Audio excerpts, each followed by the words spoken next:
Okay, welcome to Our Weird World, and today we're gonna review some Halo 5 Guardians. Yeah, we're doing a review of Halo 5 Guardians. They just said that, Cole. Well, And it's in the description, so now they've heard it 3 times. alright, well, who You reads wanna the say it a fourth description time? before? Who reads it? Alright, let's just What's start the it. title of the Let's movie? just start over and we can edit the first part out. Alright, go I'm ahead. not editing it out. Alright. Go ahead. What? I already introduced Oh, alright, you're right, You yeah. didn't edit that Sorry. So, yeah, let's talk about the campaign. And I'll start with the story. Just to clarify, Derek, you have only played how much of the campaign? I played all of it. You played on one mission. Alright, Derek's lying to you. I would never do that. I feel like this is Alright. becoming more of a vendetta now between the two of us. You're becoming more hostile, and I don't like it. In reality, I've played one mission, or part of one mission, and Cole's played the entire campaign on solo legendary. Yeah, so the story was kind of disappointing to me, honestly, because you play as Spartan Locke, who's a new character, and then you also play as Master Chief, but you only play as Master Chief for 3 of the 15 missions, which is kind of weird that 343 did that, to be honest, and definitely a disappointment because, Chief is he is the icon of Halo, and it's not even necessarily that Spartan Locke is that he's a bad character. It's just that we are so familiar with Chief and we aren't familiar with him. So yeah, that's kind of a disappointment. And because of that, also because most of Locke's missions are just go find Master Chief and kind of catch up to him, not really much happens over the course of the entire campaign, which is also kind of a disappointment. But So Go ahead, as we said earlier, you beat it on legendary solo, mhm. and you've beaten all the other campaigns on legendary solo. So how do you Yes. think that one compares in difficulty? Yeah, especially compared to other Halo campaigns, it was pretty easy.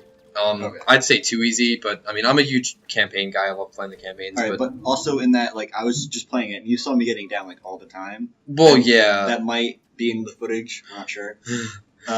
So and you said that happens all the time. So it's easier, but you get downed all the time. So how does that work? well, yeah. So in case you don't know, the new revive, there's basically a revive system because now you play in campaign instead of just playing your character alone. You also have 3 AI teammates, even when you're playing solo, Right. who can revive you and you can revive them. So instead of just dying and starting over the next checkpoint, you just have to get revived, and there's a timer. And then if you don't get revived in time, then you have to start over at the next checkpoint.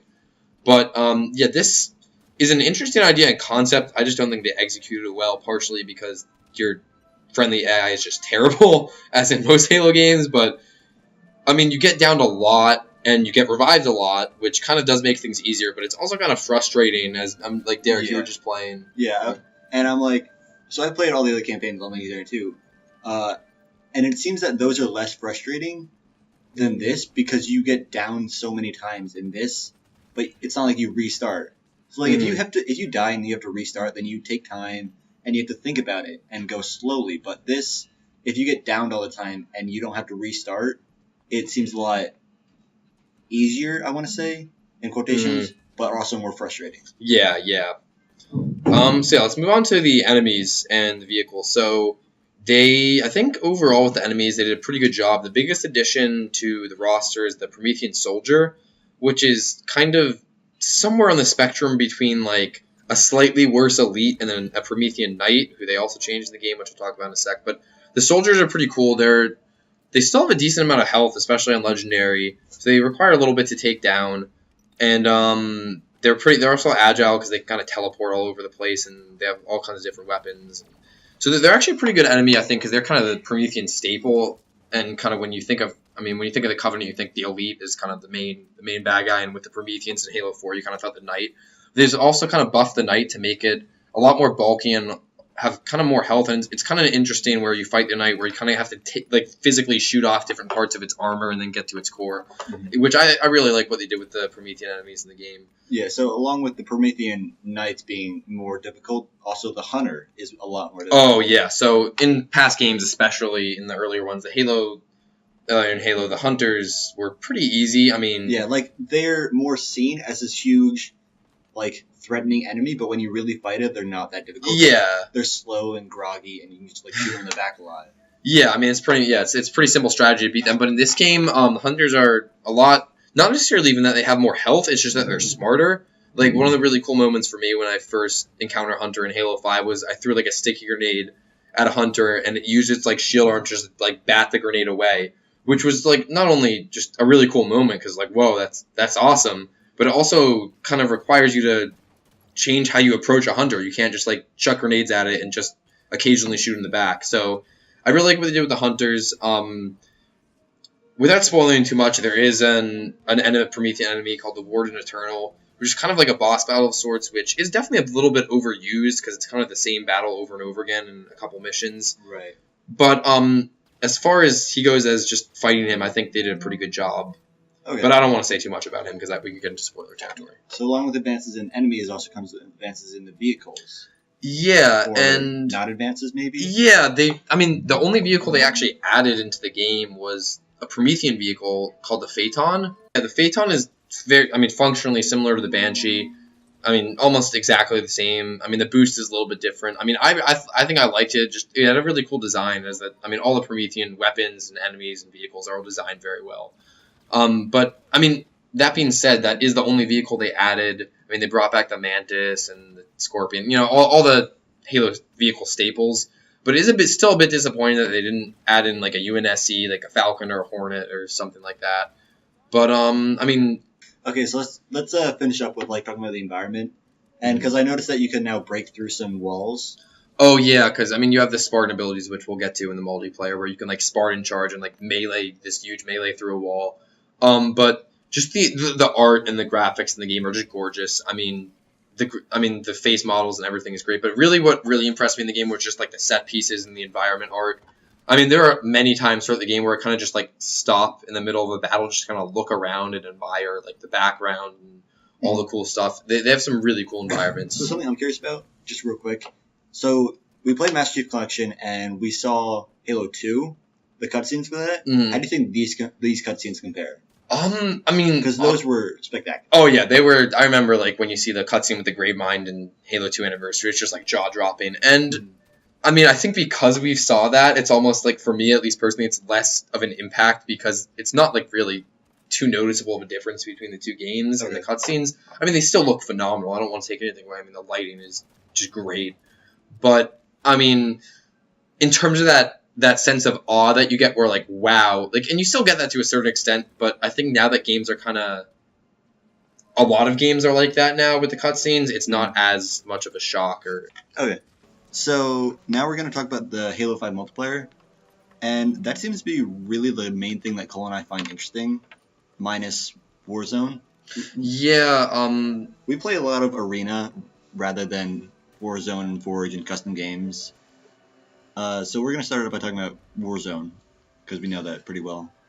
Do you mean Arena? Yeah, that one. Arena. Yeah, we'll talk about Arena.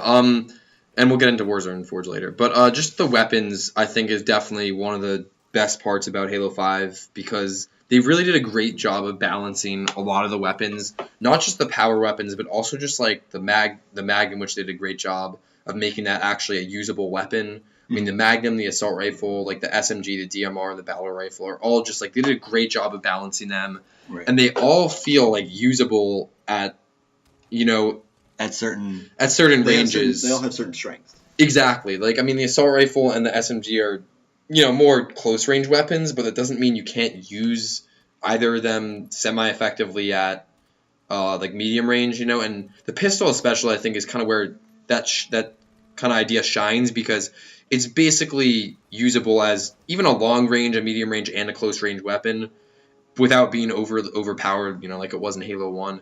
So they did a really good job with the weapons, at least the UNSC weapons, and balancing those. Yeah. But at the same time, they've also only added 2 new weapons, which it's kind of disappointing, but at the same time, the 2 weapons are kind of nice. They're not overpowered at all. They added the Hydra and the Plasma Caster, which are kind of similar. Yeah, they are kind of similar, kind of the UNSC and Covenant version of each other, and they're not, they're not OP, and they're not or overpowered. I don't know why. And they're not really underpowered either. But I like the new weapons. It is kind of disappointing they didn't add in more in, but the thing is, like, you have to know how to use them. Yeah, you do have to know how to use them, especially the Hydra. But it's pretty easy to figure it out. And on the topic of weapons, the Promethean weapons, I think one of the biggest problems in Halo 4 was that you kind of had all the Promethean weapons just being exact copies of the UNSC weapons, and no one really used them because of that. And luckily they've changed that. But yeah, the Promethean weapons, they've changed up a lot, which is good. They've kind of differentiated them a lot more from the UNSC weapons, unlike they did in Halo 4. Yeah, the bolt shot it was really overpowered because you just sit Yeah. around a corner and then shotgun someone in Halo 4, but now it's a lot like nicer. Yeah, they've actually changed it to be throw-down bursts, and Yeah. I mean the bolt shot itself isn't that usable, but I mean the light rifle they've made now is more powerful but shoots slower, which is kind of a nice feature. And I mean the incineration cannon they changed up too, and scatter shot remains largely the same, which is fine because scatter shot's great. But yeah, overall, honestly, I think one of the best parts of the game is the weapons. So let's move on to kind of the competitive side to Right. Halo 5. But before you do that, so how do you like the aiming aspect of it? Because like that's completely. Oh different. yeah, and that kind of factors into the Spartan abilities. But now there's like the Smart Scope, which is really doesn't change the gameplay. It's just not your traditional Halo scope. It's more like an aiming down the sights, quote unquote. Yeah. Although it still functions the same as other games. I don't have a Yeah. huge problem with it. I mean, if I had to choose, I'd take it out of the game. But it really doesn't change the gameplay at all. So Yeah, it's kind of funny how they just like every gun has a zoom in, even if it doesn't really zoom in, it just adds more stuff on the screen. yeah. It's kind of funny. Yeah, I mean, like, you can zoom in with the assault rifle a little bit now, which I'm not a huge fan of, but once again, it doesn't change the gameplay at all, really, Yeah. so it's not a huge deal. Okay, so we play Arena a lot, and we find it a lot more fun to have like other people in the parties, and that kind of goes along with competitiveness of the multiplayer. hmm Yeah, I mean, I remember even back when we were playing the beta, one of, like, the biggest things was communication. I mean, Derek, you and I think you only played games with, like, me and other Yeah. friends, right? Yeah, I only played games with you and Brian, and I had a 45 out of 50 winning ratio. Yeah, so he had, like, literally a 90% winning ratio. I mean, in the beta, but it's essentially the same game. Yeah. Like a 90% winning ratio because he played and communicated with his friends. And honestly, that is also another one of my favorite parts of the multiplayer is that you kind of need to communicate, which can be annoying if you don't have a lot of people to play with. Yeah. But it is very rewarding just to be able to communicate with other people, and especially in like game modes like a new game type called Breakout, which is it's honestly I think one of the best Halo game types of all time, Yeah. where you have reduced health and it's kind of like a Yeah, it's one like- life per round. Like thing. that for me rivals Invasion on Halo Reach. Mm-hmm. Yeah. Because I was a big fan of that too. Yeah, so I mean they did a great job with that, but the communication is very important, and it kind of adds the competitive nature, which they were really hyping up when they were marketing the game, and they did a good job with that. Yeah. So the multiplayer is very competitive, and it also adds the new things like the Spartan abilities. Oh yeah, so let's dive into the Spartan abilities, which are kind of the biggest change to the gameplay, the most controversial, definitely. Mhm. And if you're a traditional Halo player, like you really like the Halo 1, 2, 3 feel, you might not like the Spartan abilities. Yeah, I mean, so let's talk about what the Spartan abilities are. So there's Spartan Yeah. Charge, where if you're running and you press the melee, you like thruster pack towards someone. yeah, you basically boost forward forward. into and do more damage than a regular melee. Or you can completely miss because you just go in a straight line. So, Yeah, that's and I mean that one isn't even used that often. But then you have things like ground pound, which you can kind of like hover Yeah. in midair for a second, then like shoot down to the ground and like hit someone. That's really rare to see though. It honestly is. Like you think it'd be used a lot more, but it's you kind of have to jump on the person entirely. They can't see you. Yeah, and then another thing is the thruster pack, Mm, where you can like yeah. thrust to the side or right, which is actually I think really useful. It and is really useful, changes the yeah. multiplayer a lot. I mean, especially because grenades, you can pick up a lot of grenades, and they're pretty powerful in Halo 5, and you Yeah. see a grenade thrown at you, and you just kind of duck out of the way behind a corner with the thruster pack. So it's useful. I think Halo 5 probably has more grenades thrown in any I other mean, Halo game. Halo 2, you could hold up to 8 grenades at once, but But still. still, you didn't Yeah. spam it like you do in Halo I mean, 5. yeah, there are lots of grenades flying around. But, yeah, with the Spartan abilities, I mean, you still have sprint, but... Oh, yeah, another thing with- yeah, If you're sprinting and your shields are down, they won't recharge until you stop.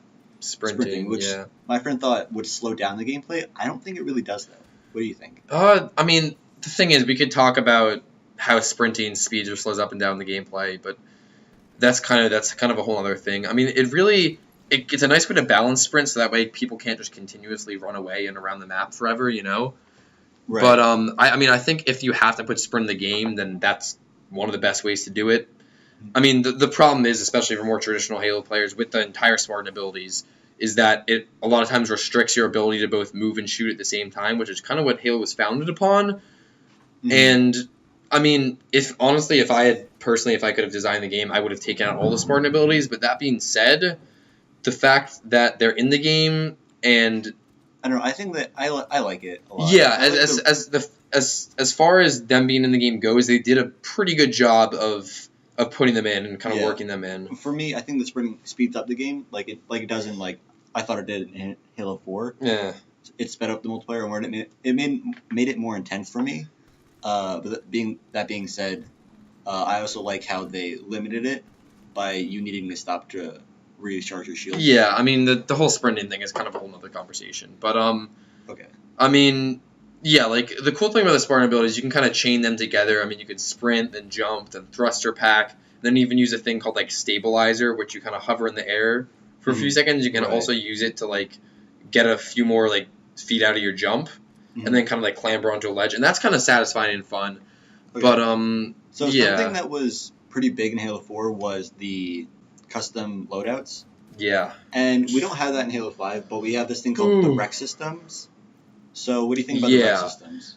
So the rec system, basically how it works, and this is how you unlock all your armor, your emblems, and you even have weapon skins now that you can get, and different items for Warzone. But after like you complete a commendation or rank up, or do something like that, you'll basically get a rec pack, which is a little pack of like almost like virtual cards, and each card will be something like an armor piece, or a weapon or a vehicle, which can be used in Warzone. Or a visor color. I guess that goes along with our Yeah, visor color, stuff like that.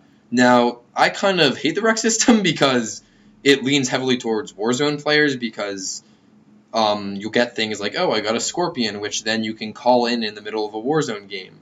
But if you don't play Warzone, that's entirely useless.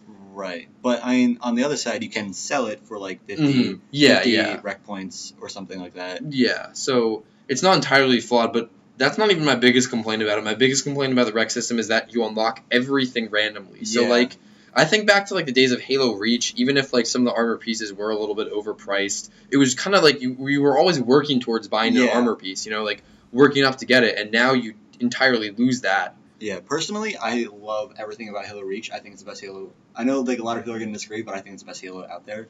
But I just love the multiplayer, and the armor ability system is so great because you can see the price of whatever you want, and then you could go for it, and you knew Mhm. exactly how much you needed, and then you like, I want the Yeah. gold visor. I'm gonna spend $200,000 to get it. Or Yeah, however much. yeah, and that just goes entirely out the window, and which is really disappointing because whenever you open a rec pack, because like you like over time accumulate points, you can like buy them in the game to buy rec packs, and when you open one, it's not like, oh man, I know I'm gonna get like an armor piece or this specific weapon skin. It's just like, I hope I get this armor Yeah, piece there's a or lot a of weapon hope. skin. There's a lot of hope, and then there's a lot of disappointment. Yeah. along with that.